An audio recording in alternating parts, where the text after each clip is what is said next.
여러분 안녕하세요. 소년이 온다입니다. 자, 오늘 말씀드릴 주제는 이겁니다. 바로 이 제보는 누구에게 해야 하는가 라는 이 주제에 대해서 생각을 한번 해볼게요. 우리는 보통 이제 제보하게 되면 1차적으로 제일 먼저 떠오르는 게 모든 이제 우리 사회에서 일어나는 사건들은 어디다 먼저 신고를 하죠? 바로 경찰입니다. 경찰에 보통 신고를 많이 하죠. 왜냐하면 이 대한민국의 어떤 경찰에 대한 신뢰도가 높아서 치안이 굉장히 좋다라고 사람들이 이미 많이 알고 있기 때문에 경찰을 신뢰를 하고 경찰에 제보를 하게 됩니다. 그리고 사건 당사자를 알고 있다면 당사자한테 제보를 하기도 하죠. 그리고 또 세 번째로 생각해 보는 게 언론, 그런 언론사의 제보 창구를 통해서 제보를 할 수도 있겠고, 여기서 이제 당사자는 유가족 포함이겠죠. 자, 이렇게 그 외에도 여러 가지 제보 루트가 있을 수 있겠는데 가장 먼저 사람들이 떠올리게 되는 게 바로 경찰 쪽일 겁니다. 일반적으로 우리는 어떤 일이 터지거나 범죄라든가 아니면 뭔가 알리려고 했을 때 우리는 손쉽게 경찰을 많이 떠올려요. 112를 눌러서. 그렇죠? 그래서 보통 제보를 하게 되면은 습관적으로 경찰 쪽에 제보를 하게 되는 경우가 많습니다. 그런데 이 한강 사건 같은 경우는 지금 어떻게 돌아가고 있죠? 이 경찰,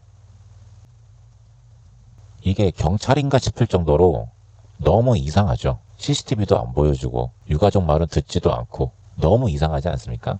민중의 지팡이가 맞냐고요. 그냥 무능한 경찰? 무능도 아니에요. 이거는 의도적으로 사건을 범죄자들이랑 같이 은폐하고 있는 그런 수준으로 보인단 말이에요. 여러분도 다 느끼실 거예요. 이 언론도 한패거리고. 그런 이 경찰의 지금 현재의 흐름으로 봤을 때 지금 상황에선 이 한강 사건과 관련해서는 경찰을 절대로 믿어서는 안 된다. 왜냐면 경찰이 그냥 나 몰라 아무것도 모른다가 아니라 경찰은 이미 이 사건의 진상을 알고 있고 오히려 의도적으로 범죄자들이랑 한패로 사건을 축소시키고 있는 상황입니다. 바로 이 지금 상황. 자, 그럼 이 지금 상황에서는 우리가 습관적으로 경찰에 신고를 해서는 안 됩니다. 그리고 이 경찰의 잘못된 짓을 꼬집고 국민들의 목소리를 대변해야 되는 언론, 이 언론사도 지금 마찬가지로 같이 놀아나고 있죠. 경찰도 못 믿고 언론도 못 믿는 상황이에요. 그렇다면 지금 이 상황에선 제보를 할 수 있는 가장 안전한 이 당사자, 유가족, 아버님의 제보 루트를 통해서 이 제보를 할 내용이 있으신 분들은 반드시 이 당사자, 유족에게 제보를 하셔야 됩니다. 경찰 절대 안 돼요. 경찰 절대 안 됩니다. 언론 할 수도 있겠지만 언론도 못 믿어요. 절대로 하지 말아야 될 거는 경찰 이쪽입니다. 그냥 제 생각은 언론도 믿지 마시는 게 나을 것 같아요. 오로지 이 유족에게만 제보를 하셔야 됩니다. 왜냐하면 이 경찰과 언론들이 지금 이 범죄자들과 뭔가 커넥션이 있는 상황이기 때문에 이 경찰에 어떤 내용이 흘러들어가면 다 이쪽으로 다 흘러가게끔 돼 있어요. 얘네들은 다 공유를 하고 있기 때문에. 그래서 아주 중요한 제보들은 반드시 유족에게만 제보를 해주십사라고 여러분들께 말씀을 드립니다. 지금 제가 가장 걱정이 되는 게 있어요. 이 사건 초기에 우리는 지금 이 경찰의 행태를 그 사건 초기에는 몰랐어요. 왜냐면 경찰이 알아서 수사를 해주겠지. 당연하게 수사를 해주겠지. 잘 수사해주겠지. 대한민국 경찰 수사 능력 좋다고 얘기 막 되고 있었잖아요. 그런데 이 제일 중요한 이 사건 초기에 정말 중요한 제보들이 있을 거란 말이죠.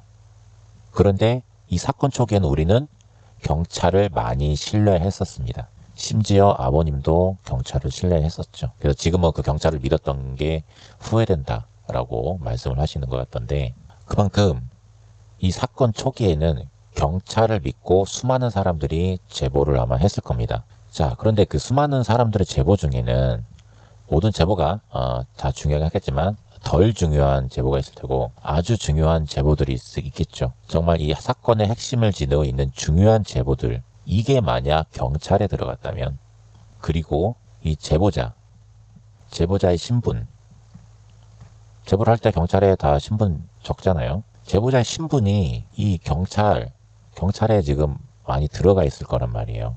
그리고 이게 걱정이 되는 게, 이게 일반적인 사건이 아닙니다. 일반 사건이 아니라 그보다 더 심각한 아주 위험한 사건이라고 봐요. 물론 단순히 한 대학생이 사망한 사건으로만 봐서는 굉장히 작아 보일지 몰라도 거기에 내재된 수많은 연계된 더 큰 범죄가 분명히 존재할 거라고 봅니다. 왜? 경찰이 범죄자의 편에 설 만한 정도 수준의 사건이란 얘기예요. 그렇게 추측을 하셔야 됩니다. 그렇기 때문에 굉장히 위험하기 때문에 이 제보자의 신분이 너무 걱정이 돼요.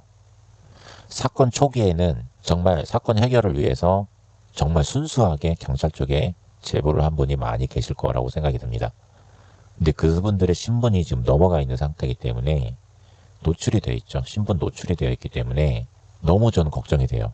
진짜 제보자들은 과연 지금 괜찮으신지 정말 걱정이 됩니다. 만약에 100명의 제보자들 중에 정말 한두 명의 어떤 핵심 키를 가지고 있다. 아주 정말 빼도 박도 못하는 핵심 키를 가지고 있는 제보를 가지고 있다. 그럼 이 한두 명은 계속해서 감시를 당하고, 그리고 정말 이런 일이 벌어져는 안 되겠지만 그 한두 명이 쥐도새도 모르게 자살당할 수 있는 그런 위험까지 놓여져 있다고 생각이 듭니다. 그래서 너무 안타까워요. 이 사건 초기에 우리가 경찰을 너무 믿었다라는 것. 그래서 굉장히 위험한 상황이라고 생각이 들고, 그리고 또 그걸 조금 반증하는 게 그 사건, 이 한강 사건이 벌어진 이후 굉장히 많은 실종자 수가 좀 많다고 알고 있죠. 상상 이상의 그런 실종자 수가 많이 언급이 되는데, 그런 것만 보더라도 보통의 그런 작은 규모의 범죄는 아니라고 분명 보여집니다. 그래서 그 실종자들은 과연 누구이고 제보자가 거기에 속해 있는 건 아닌지 많이 걱정이 됩니다.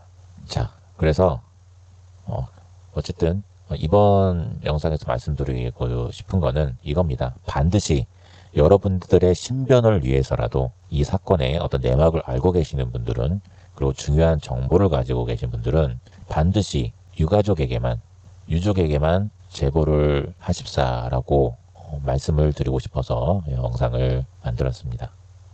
네, 그러면은 다음 영상으로 또 인사드리도록 할게요. 고맙습니다.